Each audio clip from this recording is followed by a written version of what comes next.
Hi, friends. It's Emily. I'm here with Tiff Garvey, my friend from Canada. So, we're going to talk a little bit about maybe you could share what it's like living in a different country with a disability, even though Canada is like right next to America. It's different.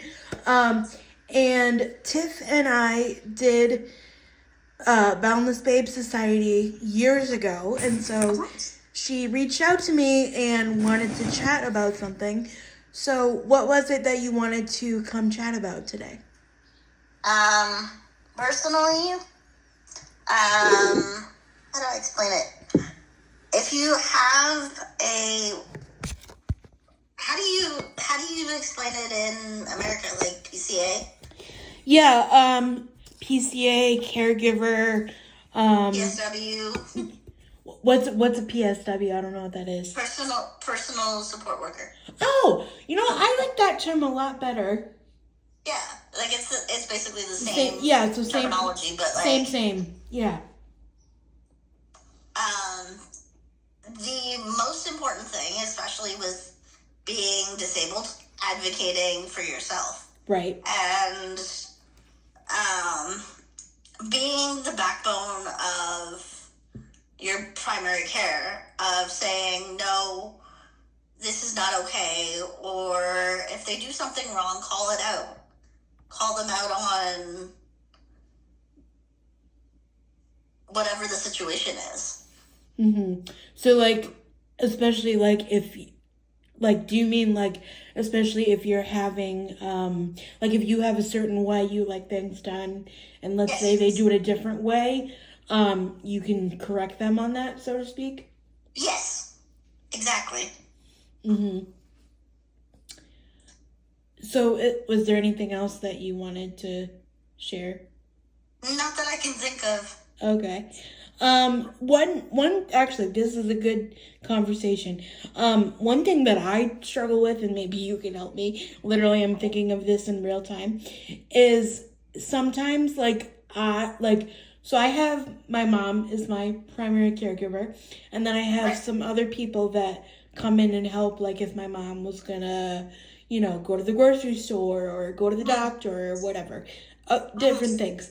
I have trouble with having them help me shower, because for me that's a very vulnerable situation, and so maybe like how do you not get over it, because obviously it's very vulnerable, but like how do you go about getting comfortable, because basically it's just the two of you in like a very small area.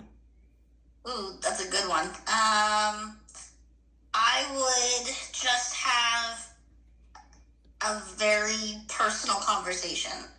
I wouldn't start off with just the two of you, to be honest. I would have your mom kind of be on the sidelines and be like, hey, this is what I do for my daughter. This is how she likes to have it done. This is her routine, and have your mom show them how to do it. Yeah. Or have your mom even write down, let's say, a journal. Yeah, good idea. And show that to your caregiver or whoever is helping you. Right. And have them read it and be like, because then that way they're not overstepping your boundaries. Right. That way they're not overstepping and they're doing it properly. Yeah. It's not that I'm nervous, like, oh, anything would happen, but it's just like it's intimate in a way, you know what I mean? Right. I know that makes no sense, like, but I don't know. Like, no. I guess for me it's I mean, I guess I do have control over this situation, but like, me being disabled, I have very little control over anything. Right. And so anything that I can have control over, it's like I'm gripping onto that for dear life, I'm proud of you for that. Like, Yeah. I know it's a vulnerable situation. Yeah.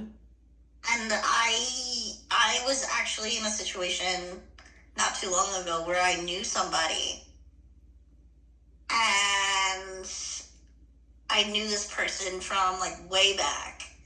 Yeah. And I just felt awkward because, yeah. yes, this person was younger than me, but I went to school with them. Right. Right. So it was just like awkward vulnerability. Right. I think Even though go ahead. we know each other, but like that's on a different term. Right. I think it's just really hard too because like obviously you and I mean, even though we have different disabilities and maybe if you feel comfortable you could share yours, but like I think for people that don't get it, they're like, "Oh, it's just somebody helping you." But it's like having to ask people for help, like, you know, even if you have like a schedule and, you know, oh, we cook a meal at this time or we do this, like it's exhausting. Like Exactly. it's exhausting. It's exhausting. So. It is. I will never forget, I had somebody come to me and say, well, you have, because I like to go to the concerts and things like that. Right. Go ahead. This person who I thought I was really close to had said to me, well, you have the freedom because you still live at home. Oof. But what they don't understand, that being of someone with a disability, we are more vulnerable and susceptible with an infection, with other health issues that come up. Yeah. It takes us the extra amount of vulnerability to plan just a nice, fun afternoon to go anywhere. Yeah. Takes me at least, like, I would say, if I had to be somewhere, takes me at least, like, an hour to get ready and get out the door. Right. But, I mean, I'm talking about, like, going, let's say, far away. Like, going away on, let's say, a vacation. Right. Or out of town on your own. Have you ever done that? No. Never. Okay, so for me, I'm a baby when it comes to all this because I'm like, but that's the thing. Like, I do still live with my mom, but like, I'm at the point where it's like, I kind of have these like mini freakouts where it's like, oh crap, like my mom's getting older, and so like I need, you know what I mean? Like, so I'm at that point in my journey, right? Yeah, same here. Like, you and I are on the same page on this, but for example, perfect example. Right. I don't know if you use it, but I do. Do you use like a catheter bag? No, I do not. Okay. No. Well, TMI. But I decided I would use a catheter bag, leg bag, for me to help go to the washroom. Right. Instead of like leaving the event that I was going to, I decided to use the leg bag. Okay. Well, what ended up happening was the next day I got a UTI. Ooh. Yeah, those are not fun. And those are not fun. Only to find out that the person that inserted the leg bag inserted it wrong. And it was not sterile. It was not. And I had said to the person that inserted it, from now on, make sure you have a sterile environment. Make sure that everything is clean because I'm immune compromised. Right. And it's not to bash anybody, but it was a lesson learned. Right. I often say to people that like caregiving the caregiving and the, I guess, disabled person relationship, I guess, for lack of a better word, is kind of like a dance because it's like they do this part, you do that, you know what I mean? Like, so. I I love how you say it like that. Yeah. I like to say to people when people ask me, and when people come up to me and say, like, oh, you know nothing about disability or nothing about accessibility. And I look at all of them and I say, well, you're not getting any younger. You're just getting older, and one day you're going to end up like this. Right. So And I'm going to say, I told you so. Right. Well, not in a mean way. You're just going to be Not in a mean way. Right. But, yeah. Even though sometimes it's called for, like I told you so. But can you maybe talk about some of the work that you do and like maybe share what your disability is and tell people where to find you if they want to come follow you? So my Instagram is Tiff's Advocating. And I will find that and I'll pin it in the comment section too. Go ahead. Yeah. And I basically started advocating in 2016. And then it went on, from there, it went on to be bigger and better. And I got Trailblazer Advocate of the Year last year. Wow, that's amazing. In my community. Congratulations. And I got to meet one of my biggest idols last year that I have literally wanted to meet since I was 6 years old. Who is that, if you don't mind me asking? Nick Carter. Oh, okay. So like celebrity. Celebrity. Like, wow. When I tell you, my best friend had looked at me and said, I've never seen you smile so much. Aww. I was like almost hysterically crying. And she looked at me, she goes, I've never seen you smile so much. Oh, I love that. So I got to meet him, and then I got to meet... Do you know who Sean Desmond is? You said Desmond? Yes. No. Sean Desmond? Is he like a hockey player? Because I know you're Canadian. No. No, okay. Canadian singer-songwriter. Oh. No, I know Shawn Mendes, but that's a different person, right? Desmond. Okay, yeah, no. Oh, but that's cool. So you've gotten like different opportunities. Have you faced any like? Has there been any not like, I hate to use the word like bumps in the road, but has there been any like hardships, like in pushback that you've faced advocating? A little bit.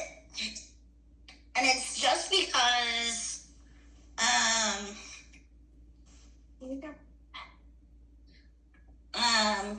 not enough people understand what it's like. Right. Hang on 1 second, Emily. Okay, so we're back and we had to take a short intermission. I believe you were telling us about if you ever had any pushback or anything while advocating / like if there's been any hard parts. I think for me,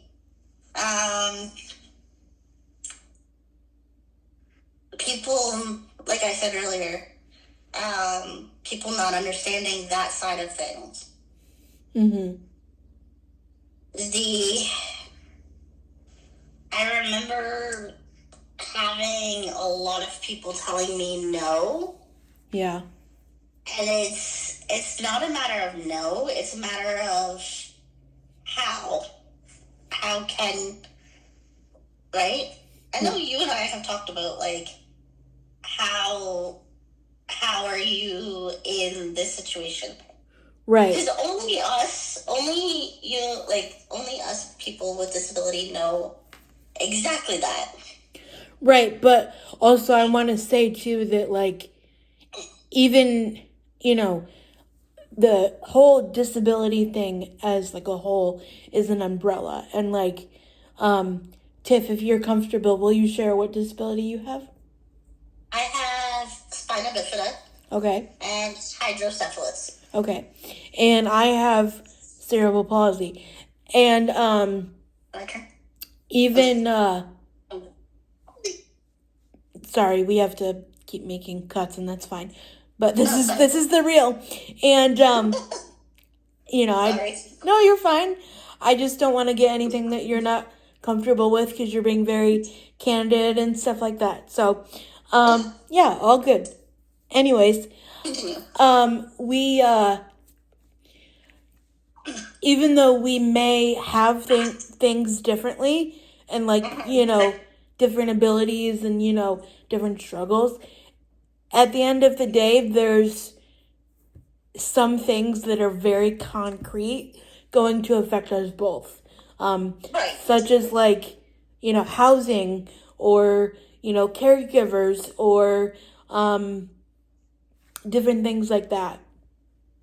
Because I think that's what's hard too, is like, if they say like, oh, or if like you meet people and it's like, oh, my granddaughter is disabled, and it's like, but it's like, she could do this. It's like, yeah, but not everybody's the same, And that's the thing. Like, we are all similar in some ways. Right. We all get through it, but then we're not. Right. And I think that's what makes it unique. I think that's what makes it unique, though, because, like, as we were talking earlier, you bring a different perspective than I do, and Yes. Perspective is everything. Right. But honestly, I'll be totally real with you guys. Some days it just plain stinks, It does, and it's mentally exhausting, physically It is. exhausting. and I think too.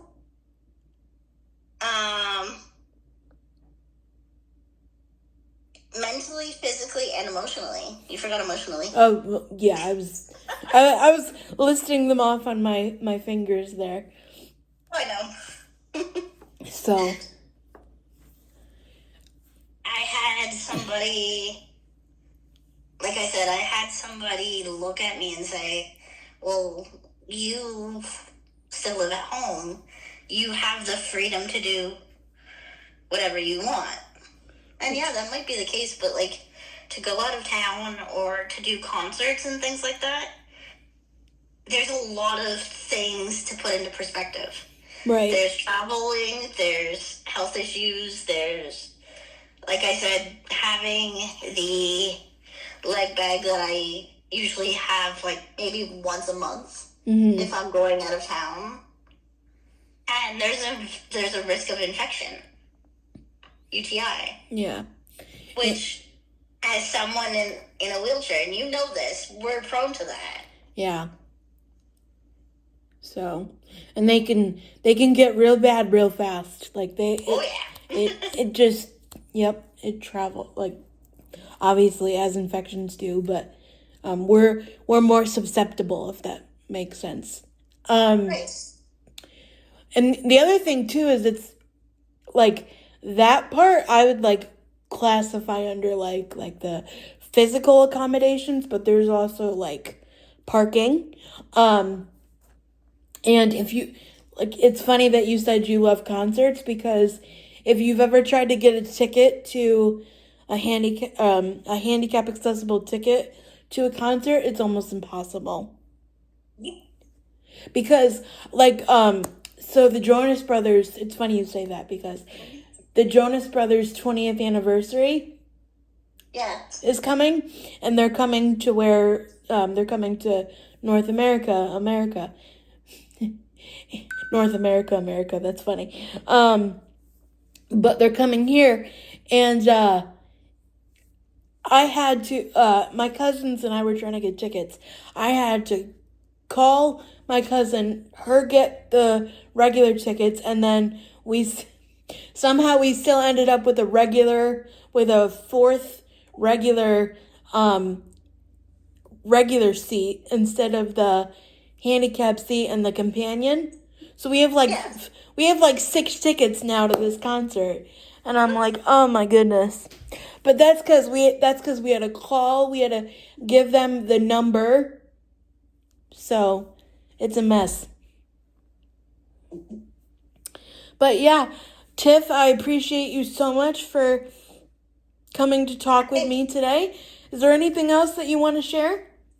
Can I just mention this too? Even, I know you said this too, but it's actually perfect. Segue into it. But even finding accessibility seats. Yeah. And finding things, like for VIP, for example, perfect example. Ticket prices are astronomical for VIP. Right. So for here, I ended up reaching out to a venue that, for example, Nick Carter was last year. And I reached out to this venue and I said, literally a month before, I said, is the VIP accessible? They said, yeah, the person that you are with, who is your caregiver or companion, can get in free. You take their ticket and then they get in for free with you. Which is interesting because they have to comply with AODA. Now, what is that? Is that like the Canada version of American with Disabilities Act? Yes. Okay. It is. It's actually the same thing. OADA and ADA are the same thing. Now, can you put out the full acronyms if people don't know? So, what's the American version of? It's Americans with Disabilities Act. Yes. So, instead of American Disabilities Act, it's Ontario Disability Act or something. Okay. Oh, so it's like basically the same thing. Right. But worded in a different, like, acronym, I guess. Got it. Right. And it's neat because I was researching it, and it says that it's by 2025, which we are now in 2025, things are supposed to be accessible. I love that. How are they accessible? How's that going? It's still minimal.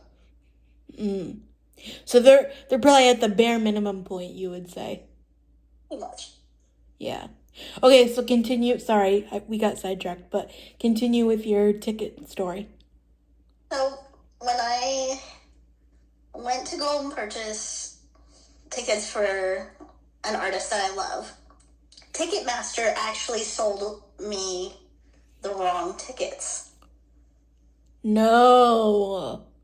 They passed it off as an accessible seat.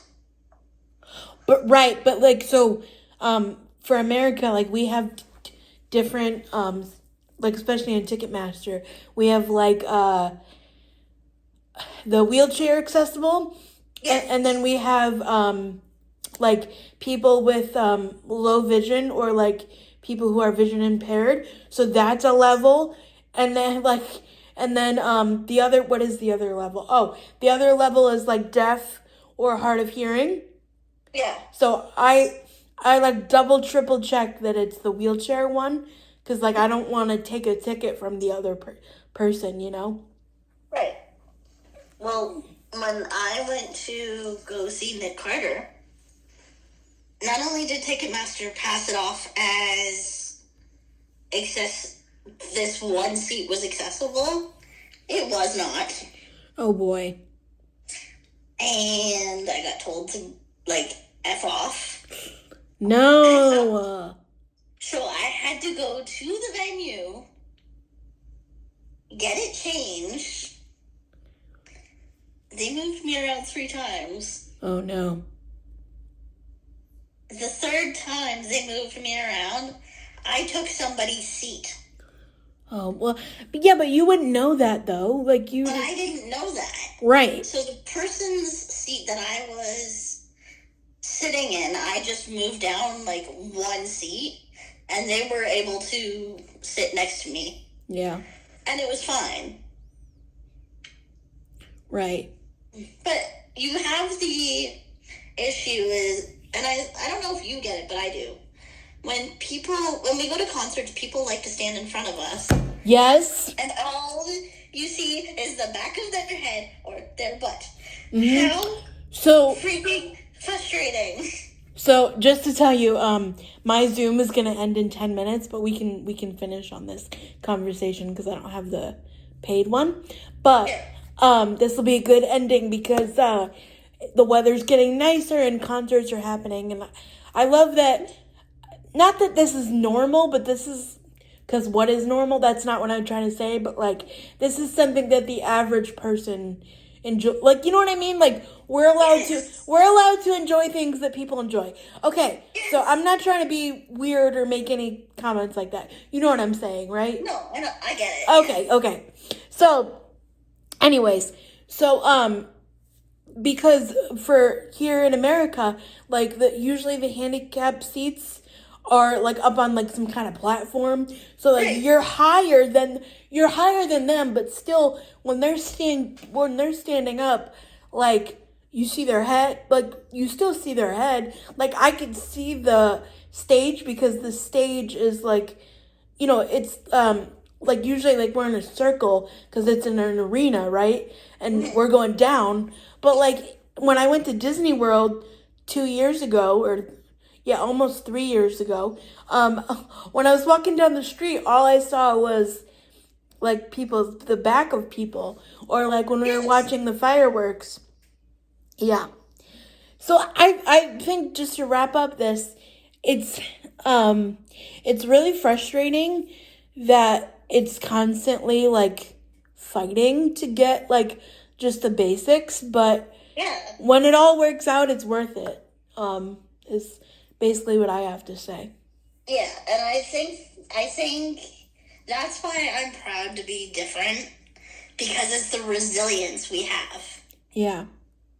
And I got to meet so many other people like you and Sophia and other people that are in chairs from around this world and stay connected, and thank goodness for social media. Right.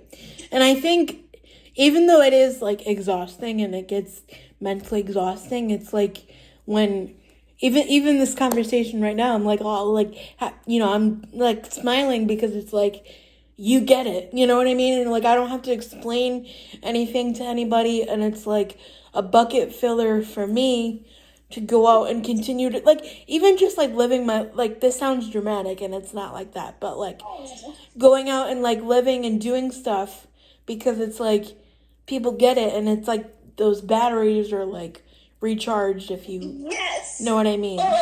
Yeah. I love how you say that. Yeah. Listen, love that so much. I may not write a book one day, but I have some, I don't know, because I could never write a book, but like, I don't know, I feel like maybe we'll write a book together, who knows. But anyway, Tiff, thank you so much for... Oh, you're making me cry. I love you, though. Aw, I love you too. Thank you so much for chatting with me today. I will link everything down below. Oh, and real quickly before we go, can you send me that the logo that you made the other day with the spine and the ribbon? It was like yellow. Yeah. Or black and white. Yeah, because I'm going to use that as the thumbnail for the picture.